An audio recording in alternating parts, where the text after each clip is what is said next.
I wanted to introduce the second panel. Is the golden era of authentic eats behind us or just taking root? And I wanted to introduce the moderator for the second panel and invite the panelists to come up and take their seats. Rachel Warden is the deputy editor of Edible Brooklyn and Edible Manhattan.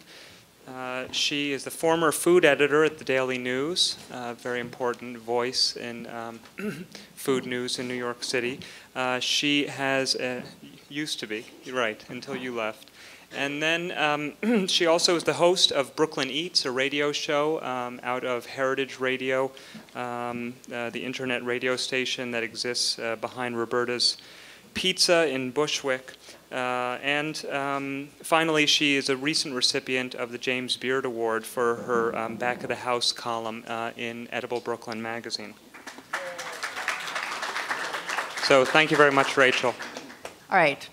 First, we have two of my panelists chronicle food in New York City, and two of them produce it or supply it to you guys. So the first one, my first panelist is Ed Levine, who's also won a James Beard Award this year for his work for Serious Eat, which is a nationally based blog. Do you call it a blog?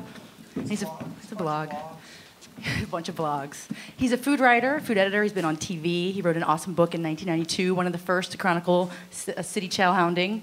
And he's panelist number one. Number two also chronicles food in New York City. It's Robert Sietsema from The Village Voice. You've been there for almost 2 decades at this point, I think. He writes the counterculture column. Basically, this man can get you anywhere in the city and beyond without using Google Maps. Including hell. And he's wearing a mask because he is basically the cheap eats and undiscovered eats food critic, so he doesn't want anyone to know who he is. Number three is Lou DiPaolo. Fourth generation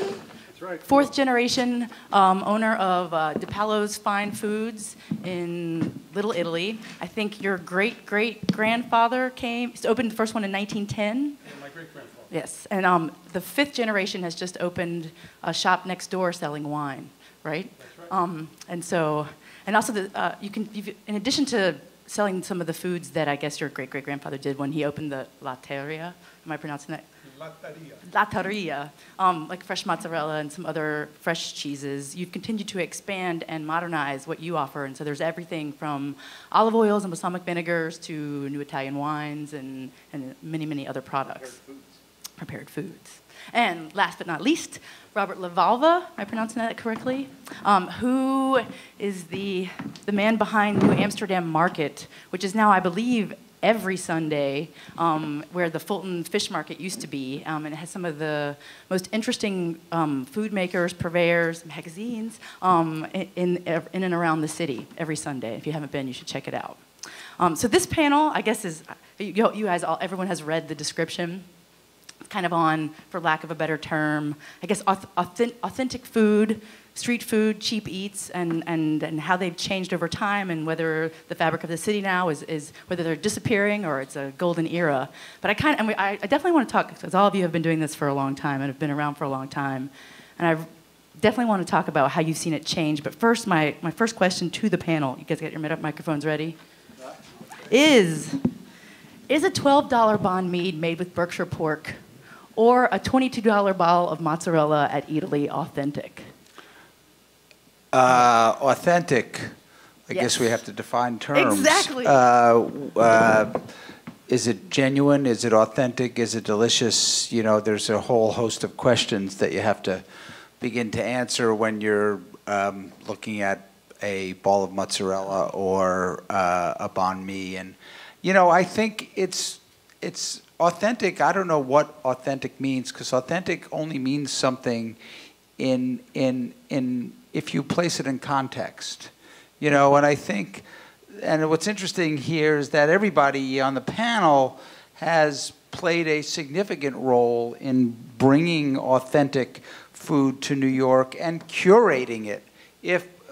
But, you know, I guess I never use the word authentic because Steingarten always yells at me because he tells me, how can you ever talk about pesto when you haven't had it in Genoa? So I'm not of the opinion that I can only talk about pesto if I've had it in Genoa. I think things are either delicious or they're not. And sometimes authentic things are delicious and sometimes they're not. And sometimes delicious things are authentic and sometimes they're not. And I'm sure that there's going to be much disagreement about this on this panel. But that's really the perspective I always bring to assessing any kind of food. So maybe you'd be more satisfied with the term heirloom.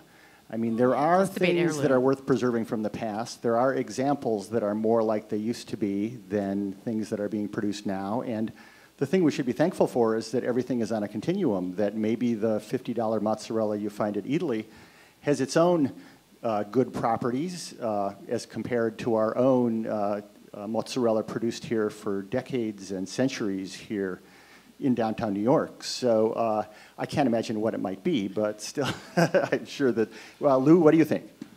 Well, the term authentic, for me, means country of origin.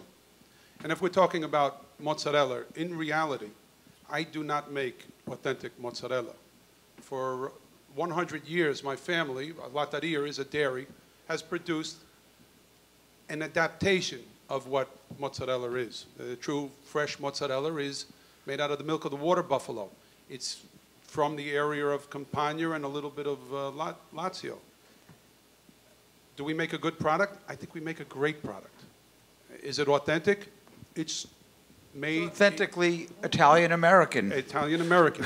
Which is just as wonderful as Italian in its own way. No, absolutely, I agree. But the point I'm saying is, you know, and I have to say this, for me, what authentic is the product from the country of origin, the traditions, and the history that goes behind it. And you know, I've had the great privilege of speaking on behalf of authentic Italian products, and this is something that I'm very, very passionate about, and what I represent here in the United States is not only the traditions and the heritage and of the Italian immigrant, and I'm proud to be of my heritage and of my family's Italian heritage, but I'm also proud to represent the true authentic foods of Italy. So mozzarella, whether it's $22 or $5, the value is placed on the consumer. Is it what the consumer wants? Are they willing to pay for that at that particular price? And is there a reason why it should be that set at that price? Truthfully, I don't sell anything cheap in my place, because cheap denotes, for me, I'm not taking away from your title of your column, cheap denotes low quality. I like the term reasonable.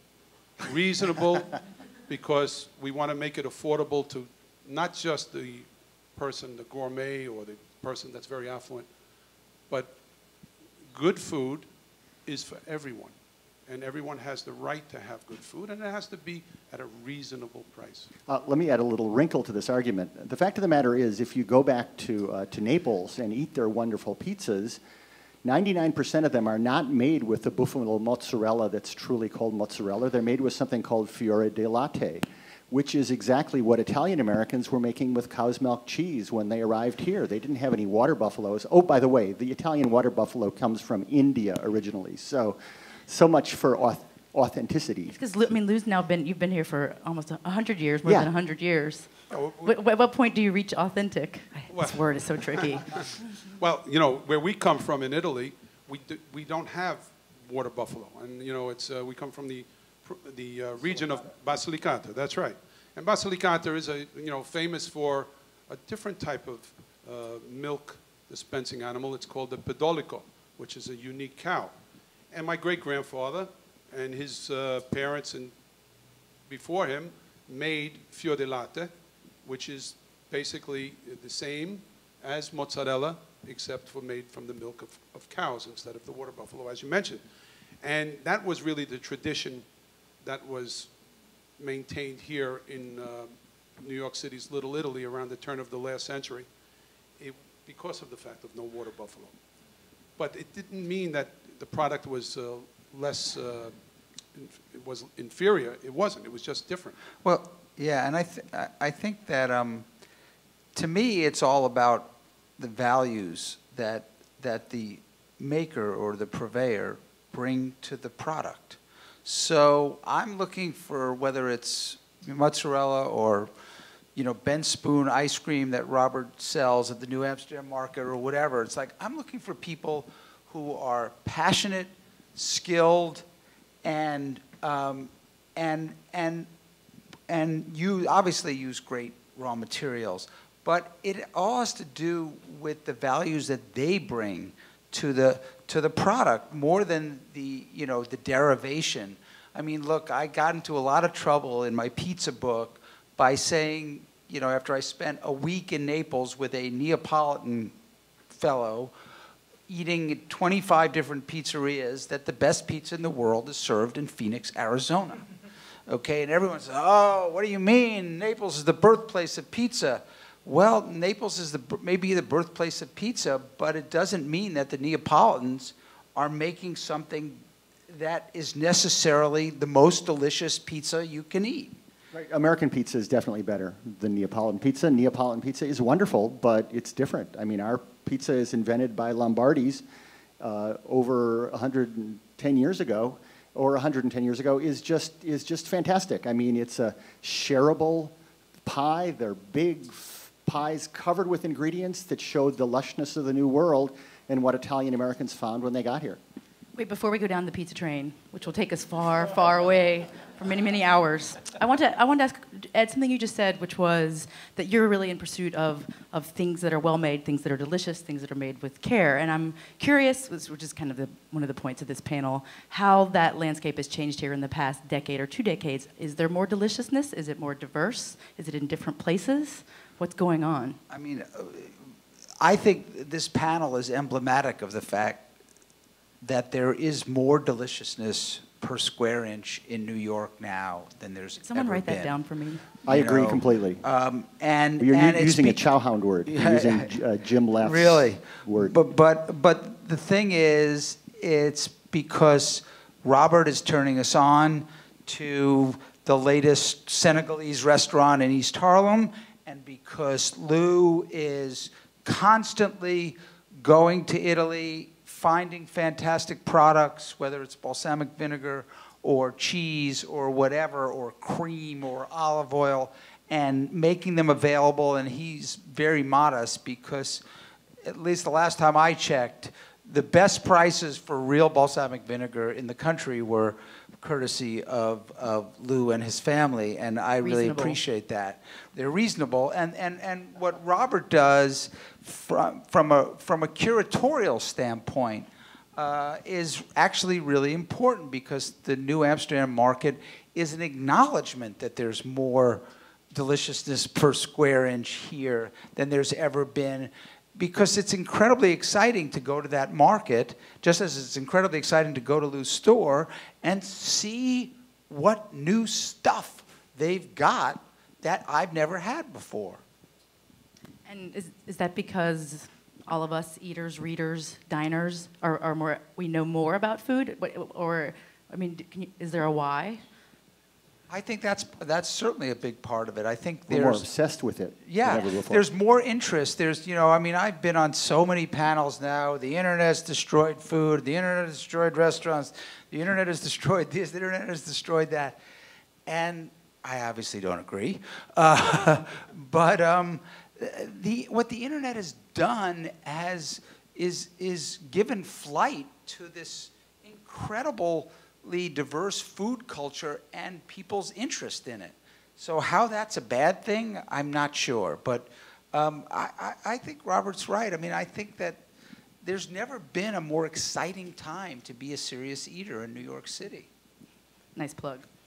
I actually remember, okay, even before I moved here 10 years ago, these guys have, you know, trumped me many times over in their passionate study of New York City food, but I can remember reading Chowhound back when it was like a line feed, and I feel like when I moved here it was like pizza, pizza, pizza, pizza, dim sum, and like the chatter about what people were looking for, it's it's so much more diverse now, and people are seeking out all different kinds of things. They're like, what's the best ice cream flavor of the 4 places serving gelato at New Amsterdam Market, or they're comparing fresh mozzarellas, or they're talking about either one of your 2 articles, and so it seems like there was just as many people commenting. There's probably a lot more, but like just the things that they're talking about are just, there's so much, they know more than I do, way more. And especially for Robert and Ed, how I mean, do you feel like you have a lot more competition? Do you have to work a lot harder? I like to think of it as cooperation. But yeah, you definitely have to work harder, and the web has completely changed the level of the dialogue, so that you have to get to places earlier and find them earlier, or you'll be abused for like stealing someone else's find. For someone to claim that they found a restaurant or a food product is like Columbus claiming he discovered America. These things are here, and the more exposure they get in general, the better they'll be. Although you look at DeFara Pizza, and you wonder if that has been benefited in the long run. It's the danger of turning these things into like shiny kind of objects of worship. Lou, do you see a difference in customers? Well, my customer base has really changed over the last 100 years. How many people can say that? How about your customer base in the last 100 years, Robert? The truth is, we have a cross-section of customers. For one, we do have our original customers. We have generations of customers shopping at the Apollos. Who have left the neighborhood and come back to shop, right? I like to say they make a pilgrimage back to the neighborhood. Yes, we do have some that still live in the neighborhood. They can tell you stories about when they shopped with their parents and grandparents holding hands, and now they're not in their 80s, but they're in their 90s. And we're very proud, and we take very good care of those particular customers. We don't let them take a number. We put them to the front of the line. I hope nobody gets up. Sometimes they come in for Swiss cheese. Yes, or bologna or liverwurst or something like that. Really, that's not really what we're about. But in any case, they're very valuable to us, and not how much they spend, but just the fact that they're there. And I'm going to tell you the truth.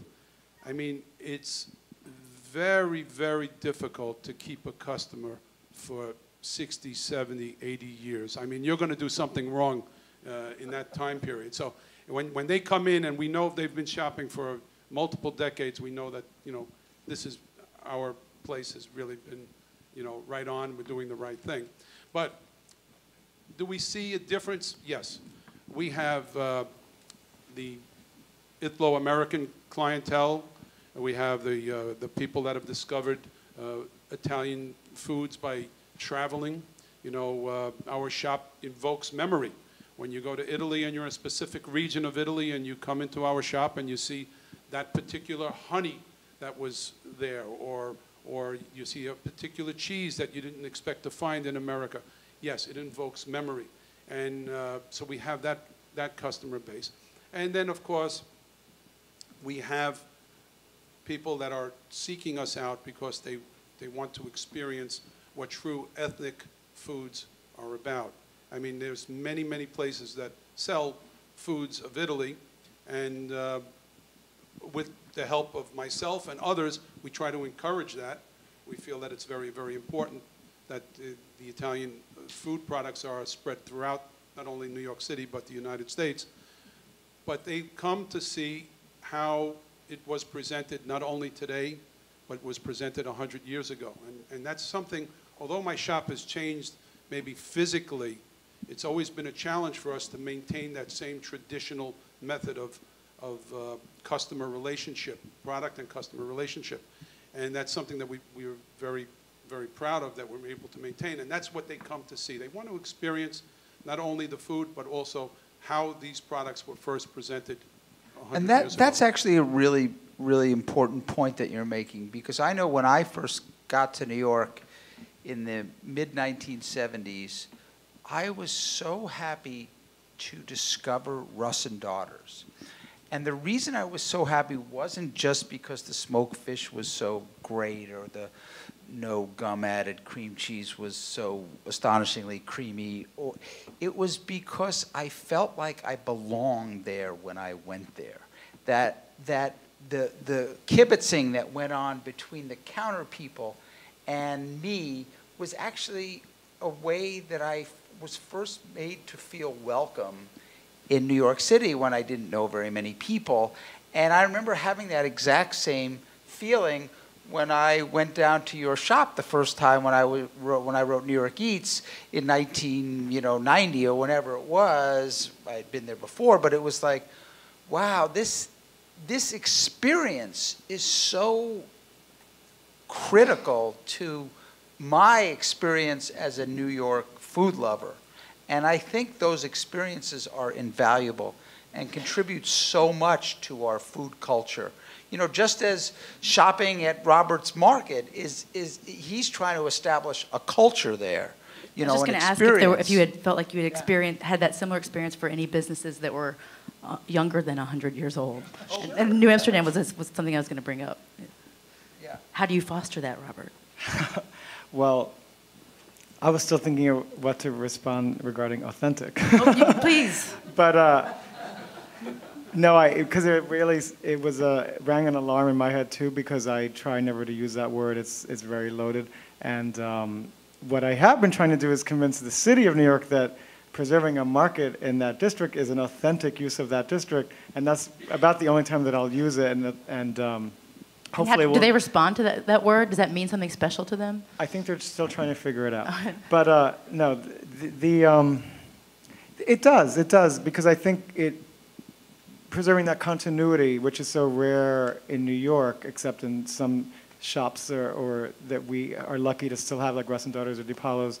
But when you can go back even to 350 years of a certain activity happening in one place, there is something to be said for that. And that move inside the building. Yes, we'd like. Squatting outside. We're squatting outside and trying to sneak our way inside. I've asked to store our tables in there and was denied that one as well. But will you explain so that everyone knows what you're talking about? Well, just the market that we have in the Amsterdam market, which has been so very wonderfully described by Ed, has been held for the past couple of years in front of the old Fulton Fish Market, and down at the South Street Seaport. And our goal in part is to. Hello? Our goal in part is to preserve these Fulton Fish Market buildings, which are utterly unique in the city and on the riverscape, and that are themselves representing a tradition of marketing and of market buildings on the water on the East River that began in 1642 and that has continued ongoing since that time. And the Fulton Fish Market was really only the last of many, many, many markets that have been in that neighborhood. So we're trying to see if we can in any way preserve that legacy. And I find that that's an interesting juxtaposition with what's being talked about here today, in that so many of for example, the cheeses that you can get in DiPaolo's are representatives of very old regional traditions that evolved over hundreds of years or longer in various parts of Italy, and that are known to represent the flavors and the tastes and the traditions of a particular part of that country, which is so varied in its geography and landscape and climate, and so that you can taste all these differences in what you eat there. And I think what we're interested in fostering, you could never be so immodest as to say to try to cultivate it, because it's something that is beyond anyone's planning abilities, but to try to create an environment and a market that supports the people who are thinking of this region and of the flavors and that this region produces, and of the seasons of this region, and of what products, obviously inspired by all their knowledge of the products from around the world that they've grown up eating, but what new things could be emerging from here that one day, maybe 100 or 200 years from now, someone will say, well, this is really from that part, the Northeast, or that part of the world, New Netherlands, whatever you want to call it, that is very unique. These cheeses, these wines, these condiments, these types of cakes, these cured meats that maybe have taken their cue from places all around the world, but have over time begun to really have a stamp of what this place is. And that to me maybe is a meaning of authentic that I can kind of identify with and think that is worth trying to champion. Something like slow foods. Right. Idea about things being artisanally produced. Right. By people that do them in small batches and care about what they're doing. Yeah, and in a sense, and I think that, and the value of that is that certainly larger scaled and more industrial production is not necessarily always bad, and that it certainly makes, foods be more affordable for everyone, and it can. Is there anything better than Heinz ketchup? Come on, every Chefy ketchup you've ever had isn't as good as Heinz. And the Hellman's mayonnaise too. But I actually just ate Hellman's for breakfast. But I don't even mean. And it is during Eat Drink Local Week too. I'm going to admit that. But I don't even mean at that level. I mean just sort of larger scale production that is not necessarily the small batches and the handmade, but that those people who are doing that, I think, are really critical to keep with us and to encourage and to make sure their businesses thrive, because they're the ones who are pioneering all these new ideas and thoughts and flavors, or preserving old ones, and that only can be done, I think, by hand and by the person who's really thinking and considering all these things individually. I wanted to talk a little bit about how difficult or easy or hard it is for someone to even do that now. Like, so for example, Lou, if your great-grandfather had moved here now, would he be even able to open a cheese shop? What neighborhood and what borough would it be in? And for these guys, I'm sure that where you go to find food, has it totally changed over the past 2 decades? Well, where do you have your radio show? Oh, yes, right? we would all be in container ships in Bushwick. Okay, now Bushwick a few years ago wasn't the best neighborhood in the world, and it was a little bit, it was actually a little bit depressed. A lot of the factories over there, I not only was in our business over here, but I was also a distributor for a meat producing company, which is just across the street from your place, the Boar's Head brand. And for 30 years, we had an additional company. And that area, I've seen a lot of changes. Boar's Head purchased much of the properties as they were becoming abandoned. And it wasn't until pioneers like yourself and the pizzeria, Roberta's Pizzeria, moving into the areas like that, and younger generations that are coming there for one reason, the main reason, affordability. Unless you have big bucks, it's going to be very difficult to open up a business in prime locations, places where you'll already be established before you even open up, just because of where you're located. So it's going to take the pioneers. It's going to take the people with a lot of creativity. It's going to take the people that have a lot of passion to attract people to come to their place. And my great-grandfather opened up his shop in New York City's Little Italy because it was a depressed area. It was primarily just saturated with Italian immigrants, which had no money. They came with maybe $5 or $10 in their pocket. It's what he could afford. And it's what he could afford. That's right. And he's also serving other Italian Americans, right? It was like an Italian American community. It was forced community, because one of the things about other kinds of purveyors, like people who make pupusas, arepas, they're opening up small places in depressed neighborhoods and serving the people that they moved here with from their home. But don't forget that in that same Bushwick, where the hipster foodists are opening their pizzerias, that's where most of the tortillerias in town are. That's where the Mexican immigrants are making tortillas every bit as good as the ones made down in Puebla in southern Mexico. And wonderful places, and some of them have taquerias attached. And in other words, a lot of people are finding Bushwick a fertile ground for keeping their food traditions alive. But you bring up the arc of immigrant food in the city, and it's actually really interesting because, like, my grandmother sold pickles out of a barrel on Orchard Street. Probably the same time that Lou's family was opening a store in Little Italy. And why didn't she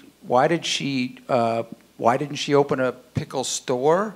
Because she didn't have any money. It was a way to help her family make ends meet. There was enough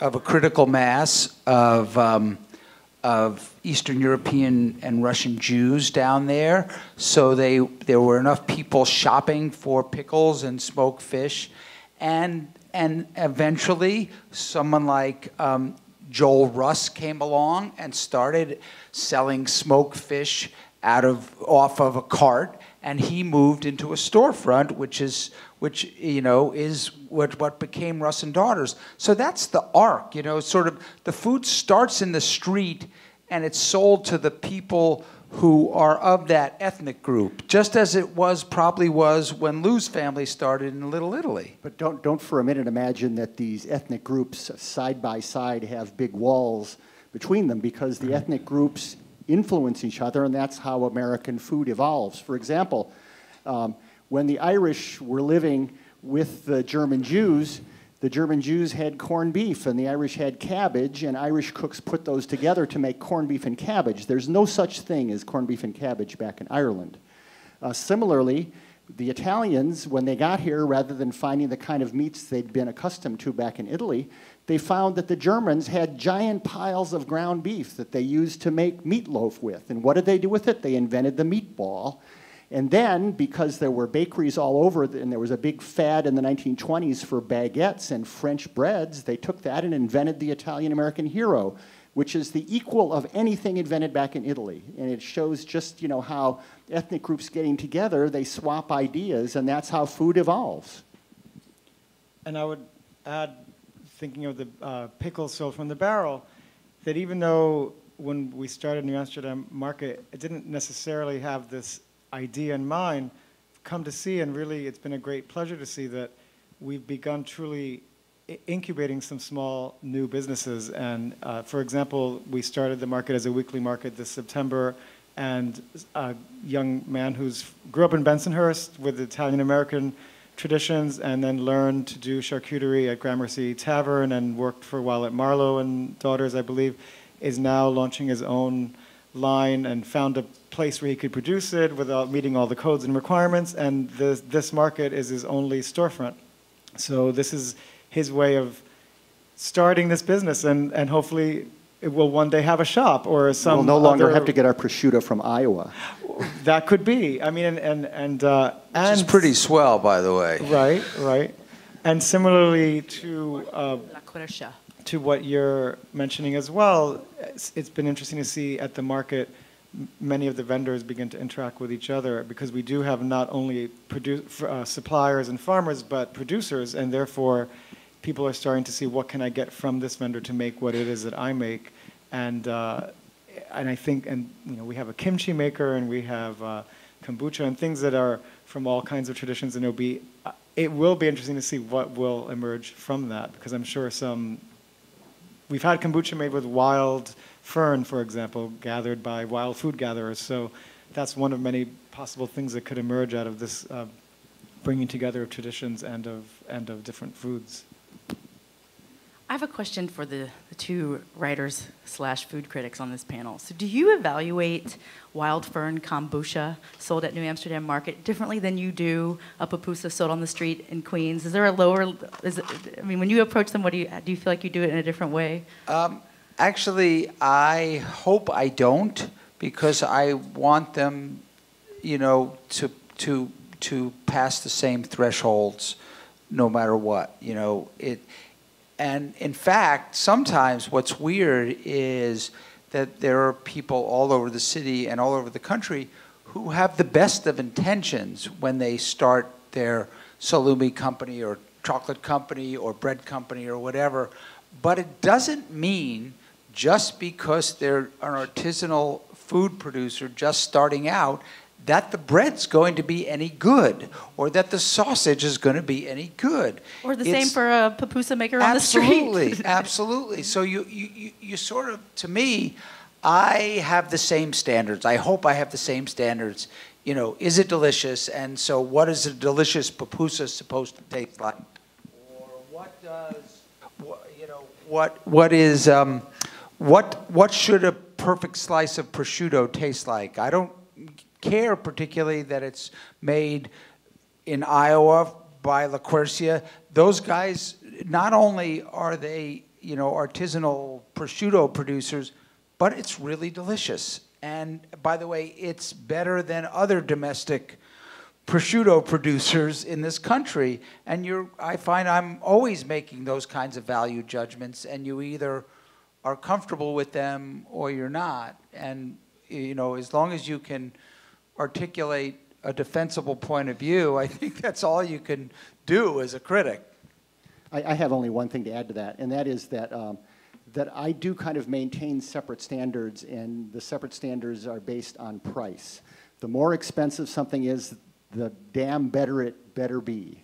And an example of that is something that I occasionally indulge in, although no one here should tell anyone else because this is mildly embarrassing, but at the wonderful Spanish store De España, which tries to do for Spain what Lou's store does for Italy, they have this thing that's the bolota ham, which is made from pigs that graze on acorns all winter, and it's cured, and these pigs have black feet, and it's kind of a wild Serrano ham that they make, but this sells for $160 a pound. Now, sometimes I sneak in there and I get 1/8 of a pound, and it is so gloriously good that it melts in your mouth. Have you ever tried that? Absolutely. It's something that I always look forward to, especially when I'm traveling.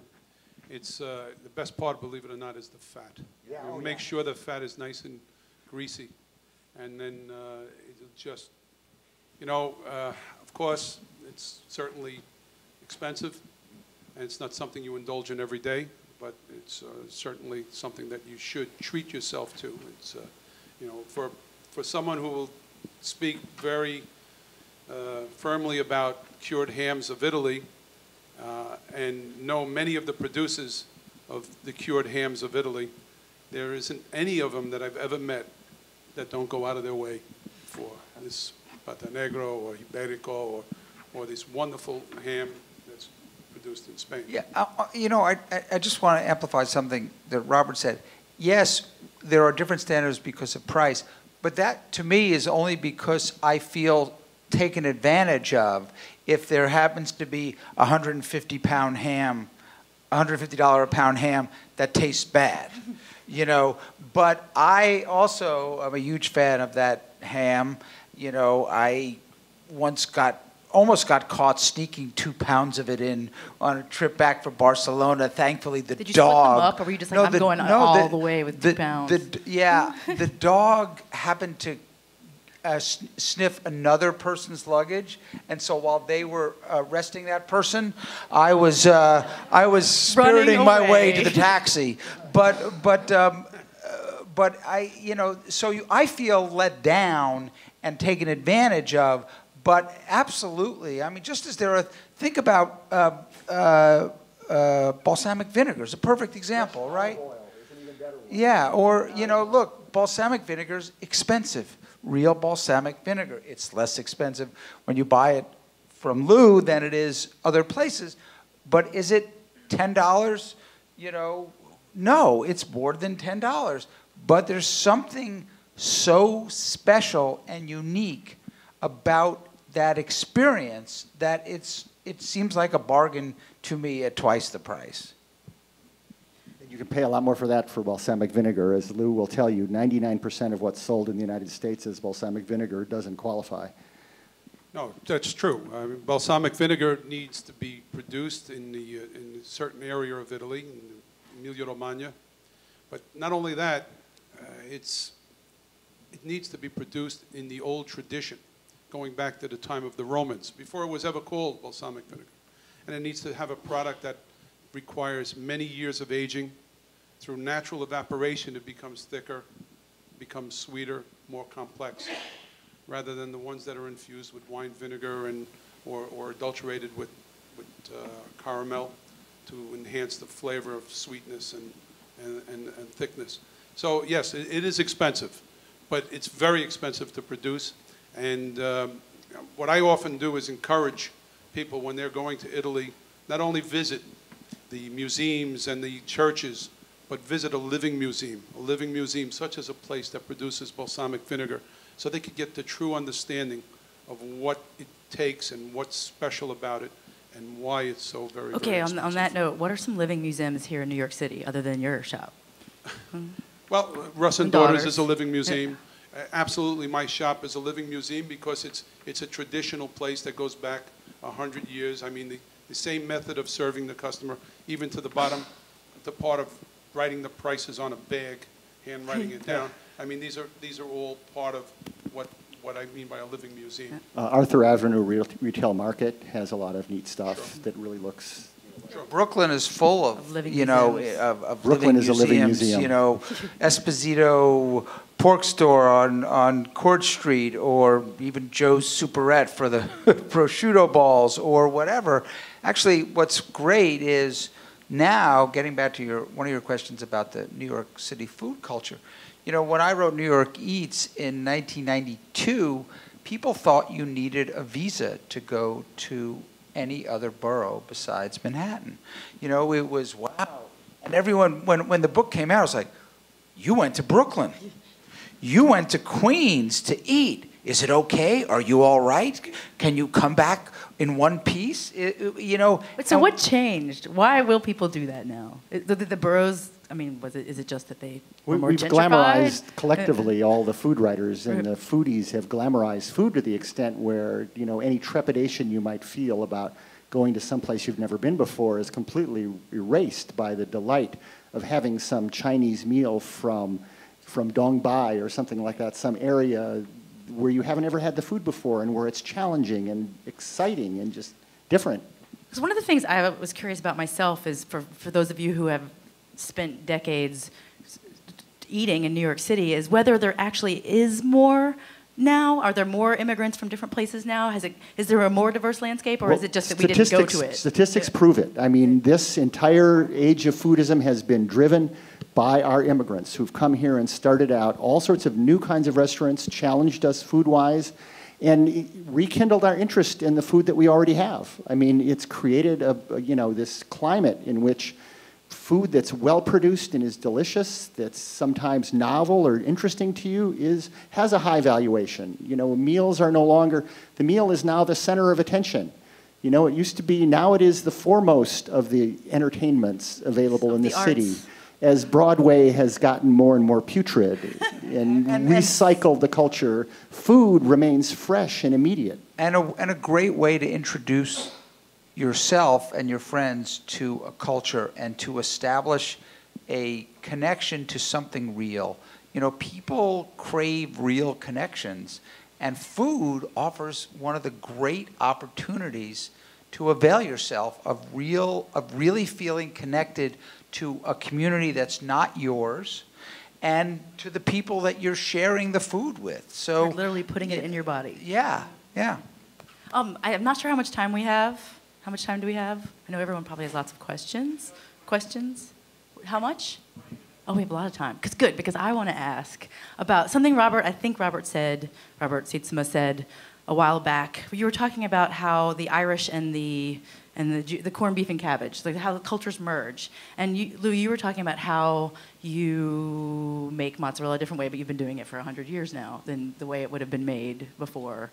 Actually, it's made basically the same way, just the base ingredients. Yes, the raw material is a little bit different. But so what I was curious is how do you define, since it's edible Brooklyn, edible Manhattan, how do you define, what are some New York City foods, some new, or, I mean, like you could say that about the knish, I guess, or...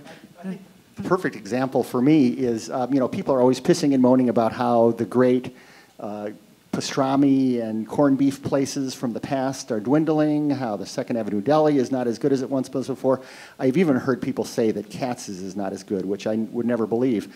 But here in this context, we have these new products. Like if you go to Mile End, a deli near downtown Brooklyn in Boerum Hill, you'll find that they have introduced smoked meat, which is something invented by Jews up in Montreal, parallel to pastrami, and every bit as good. And now we have our own version here, which has expanded the pastrami landscape. Ditto with that place called This Little Piggy Head Roast Beef is serving wonderful pastrami sandwiches.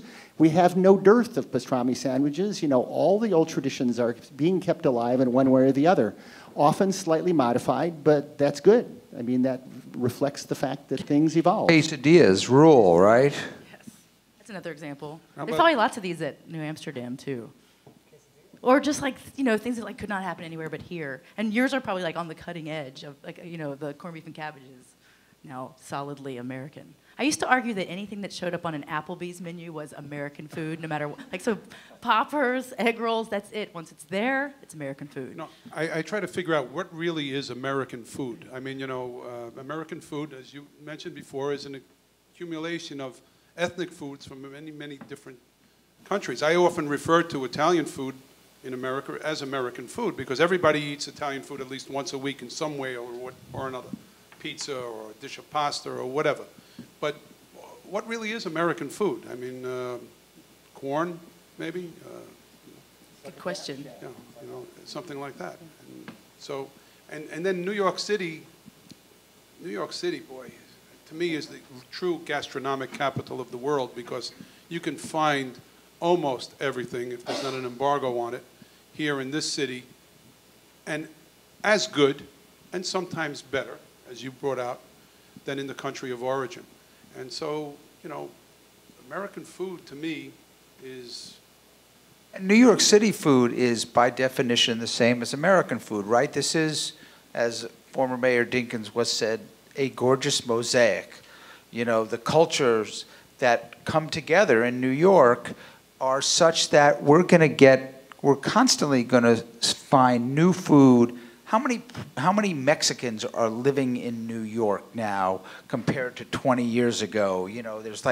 There's 200,000, I think, according to the latest census. And, everyone, when I first moved to New York, was like, oh, you can't get any good Mexican food, and there's no good tortillas, there's no good this, there's no good that. And things evolve, and what happens is often chefs bring about these cross-cultural collisions. So whether because of their staff, right, or either because of their staff, or I don't know how many of you have been to Torrisi, and tasted Mario and Rich's food, but they're not doing old school Italian American food.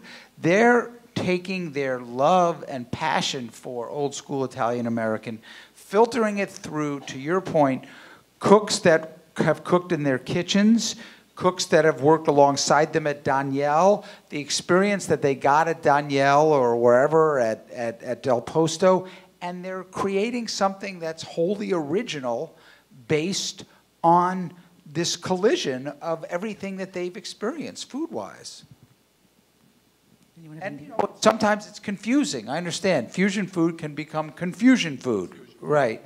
But it doesn't mean that it doesn't deny the importance or validity of what the best chefs are doing. I was recently on another panel discussion where the discussion was what was really authentic Italian cuisine. The defining features of what makes Italian food. And truthfully, Italian food is so diverse here in the United States that you really can't put a definitive expression of authentic Italian food like you would put on French food. There's no true book written about how bolognese sauce is going to be made. There's many different variations of it. But that's what makes it so interesting. That's what makes it so exciting to go to a restaurant and enjoy a dish of bolognese sauce and then go to another place and have it again and see the little bit of diversity between it. And that's why people are interested in Italian food. And if you see how the percentage of people that go and eat in French restaurants as compared to Italian restaurants, it's staggering, the diversity. And just one point though, when you talk about the Mexicans, Mexican food, and I wasn't aware of this, now surpasses Italian food in the people that enjoy it on a regular basis. More people eat Mexican food in the United States than they do Italian food. I would say that process of cross-fertilization has really always been with us, and that in the same way we talked about the corned beef and cabbage, even beyond that, and keeping on with the Italian themes, not that this is not already a well-known fact, but it continuously amazes me to think that tomatoes are not native to Italy, and because it's so quintessentially an Italian thing, that you realize people who cook are always looking for new flavors, always looking for new plants to cook or eat. And I think we just happen to be in a time, obviously, where everything is speeded up because so many people are here and the communication is so easy.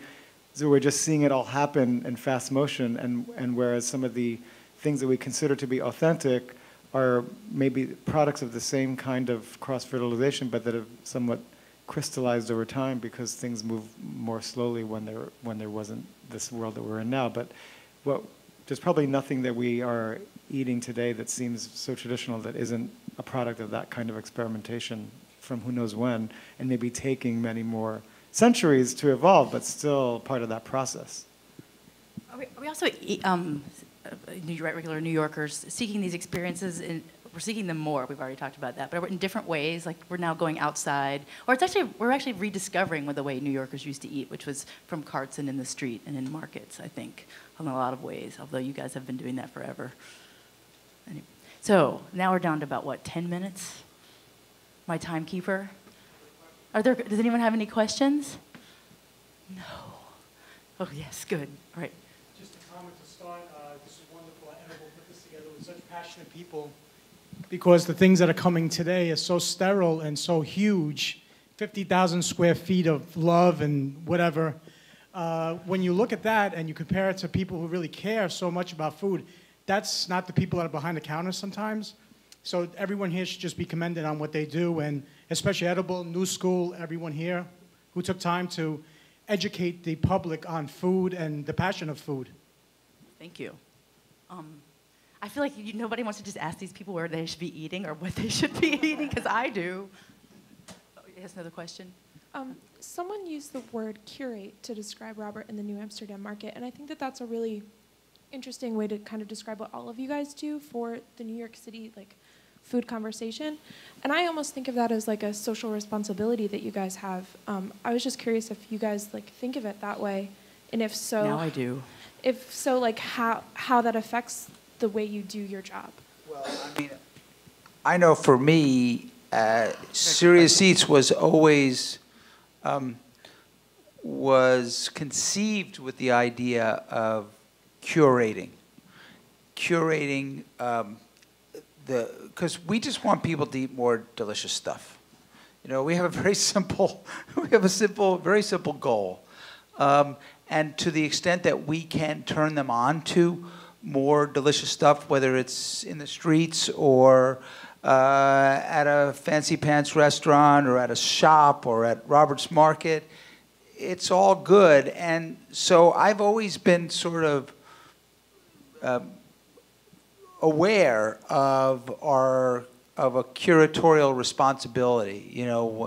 Again, New York Eats was an exercise in, curation in a certain way, because when I wrote that, and there were chapters on bread and cheese and all the things that all of us here love, there wasn't that much attention being paid to artisanal food makers. And I think it's all of our jobs to, again, to curate the information and the products that people are going to have access to. I mean, I don't know, I mean, I think of curation all the time and filtering and all those words. Well, certainly we all have a responsibility to purvey these fine food products. If you feel that you're going to be in a particular business, there's a certain mission that you got to achieve. One, of course, you got to make a living and you got to make some money. But truly, in our case, we truly feel that we represent some of the contributions that our heritage, the Italian heritage, brought to this country.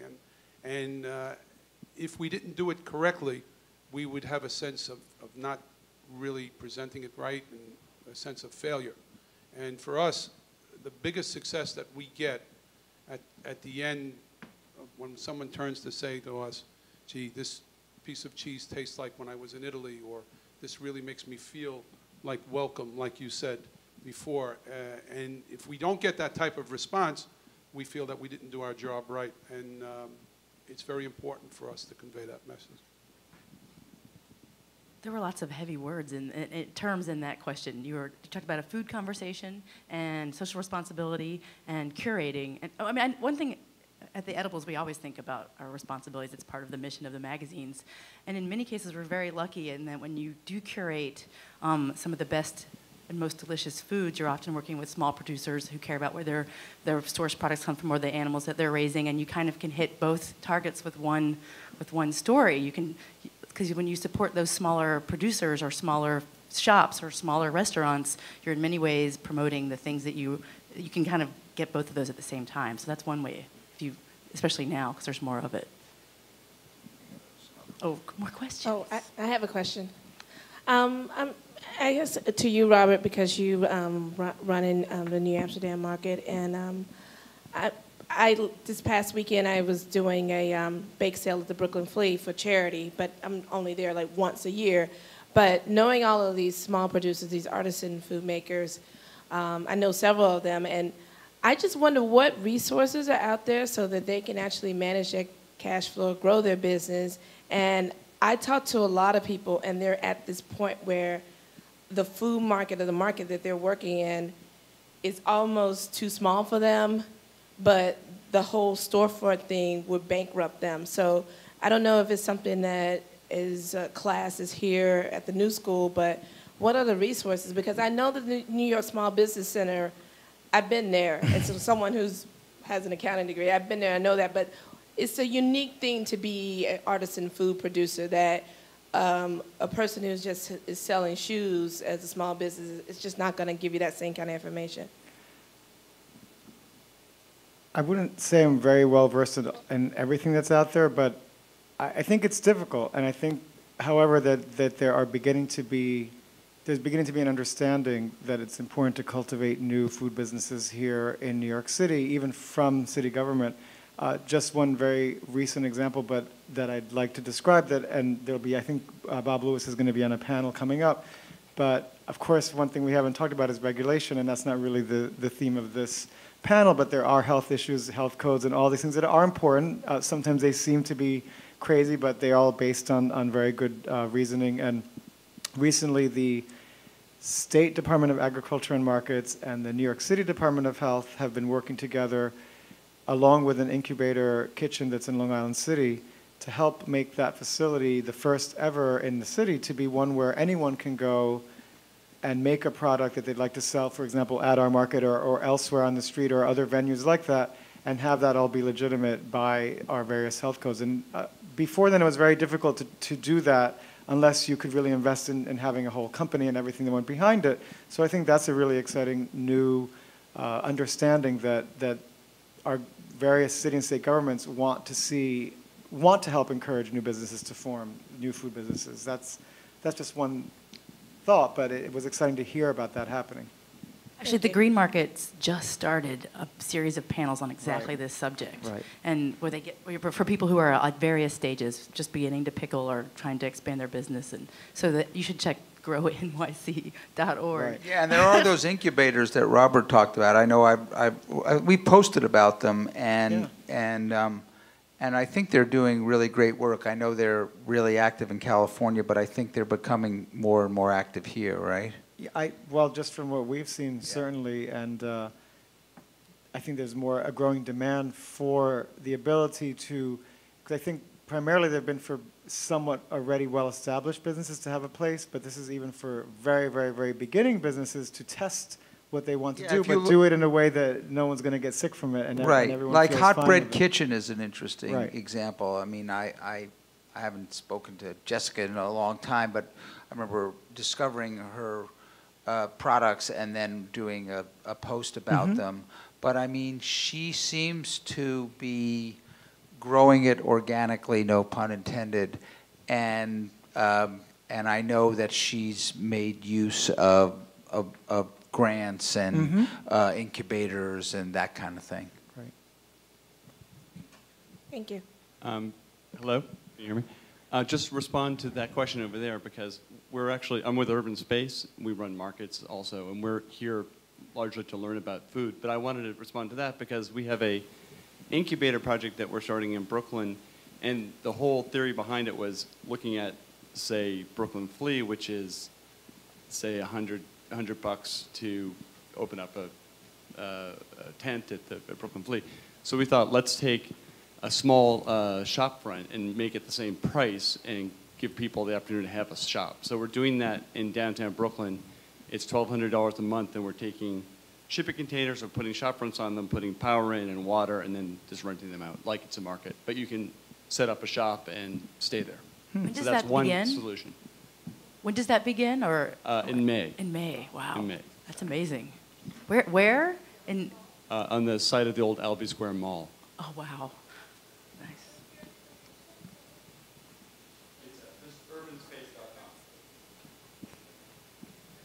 There's at least one more question out there.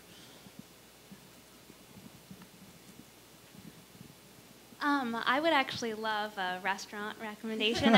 You talked a lot about Mexican food, and I don't need to stand up. And when I moved here in January, I was told by fellow California natives that you can't get good Mexican in New York, and so I would love some Mexican recommendations. Have you been to Dos Toros near? I haven't been anywhere. I've been to a couple places that weren't very good, but no. Dos Toros Dos Toros is a German place. No, yeah. Dos Toros is right on 4th Avenue, right before it gets to Union Square. It's on the east side of the street, and they have I've been there. The Berkeley. It's not good? No, it was. Sorry, the Berkeley taqueria. Yeah, exactly. So, but the fact of the matter is, what we had before the Pueblans and the other southern Mexicans started to arrive was Tex-Mex. And now Tex-Mex is almost in danger of kind of going out around here, except there's certain places that are preserving it. And if you look around for old-fashioned Mexican food, you're going to find Tex-Mex here, but to a much lesser extent, California Mexican. All the California friends I have, they come here and they bitch like hell about our tortillas, which are now all kind of southern Mexican tortillas. They don't have the kind of like yellow tortillas that they have in, they don't have even the kind of burritos. They don't have, Los Angeles, San Francisco, Berkeley all have their own Mexican culture that's really, really different, and the food is just astonishing, and I hope we can lure some of them here by some trickery or something. But there is, there are chefs, young chefs like Sue Torres. I haven't been to Sueños in a long time, and she also opened, didn't she open a taqueria somewhere in the meatpacking district? She's actually grinding her masa from scratch, and today is Whole Grains Day, oh, by the way. There you go. Yeah, that still is not California Mexican. No, it's not California Twitter Mexican, and but use the hashtag EDLW. Yeah, no, I no. want like Pueblan food, yeah, like mole poblano. Yeah, I think she's more of a a chef scholar type, but her food is really good. Sueños is on like 17th or 18th Street, and I don't know what the name of her taqueria is in the meatpacking district, but and then there are places there the taquerias that you could seek out, as Robert said, in Bushwick, that are attached to Pixla. And if you want to do something really cool, go around 9 o'clock some nights, start in Corona, walk all the way down Roosevelt Avenue, and hit the 100-odd taco trucks there, which you have come done from different regions. And man, the difference is just astonishing. Oh, so just to totally illustrate the more meta-ness of how wonderful the New York City food world is. So one of the tortillerias, somebody correct my pronunciation, in Bushwick, where Roberta's, which is the center of hipster DIY food culture, is has a little taqueria inside, and it's always been a destination. I thought it was Hermanos. But so you can go. They make the fresh tortillas, which you couldn't find here 15 years ago, and they also serve tortas and tacos. And it's kind of become a destination for bike tours. And I saw a flyer up in Bushwick this weekend that there was a dance party at this tortilleria taqueria. So we can just end the conversation right there, because that says everything. But is there any more questions? Oh, yes. I'm actually supposed to be handing out the mic, but I had a comment. I found a hole-in-the-wall Mexican place that is amazing off of Broadway called Mexico 2000. And you've heard of it? Well, because it's really close to the Market Hotel. Oh, I don't know. Broadway and what? I don't know. It's off Broadway underneath the J. Yeah, in Bushwick. Yeah, it's like... I think that Chulalita, which is also on Broadway, just like a block to the east of that is also excellent. I mean, that's the place to find really great taquerias now. I couldn't believe it. I've never had Mexican food like that in New York. There are also a series of good taquerias on Amsterdam Avenue above 97th Street, on the west side of the street. I'm blanking on the names of them, but between like 97th and 107th, there are probably 5 taquerias. And they're all, pretty good. And I noticed last time I went up to that part of Manhattan that there's also a ton of Mexican street food that I hadn't noticed in that area before, like people making tlacayo's and other little masa creations. Yeah, the miracle is that there's still good food in Manhattan. Yeah. Well, but goes to what we were talking about earlier, is that now it's like above 150th Street and like way over on the west side. But more square inches of deliciousness than any other place on the planet? That's it. That's the one-liner from this panel. Thank you very much for being here at the Institute.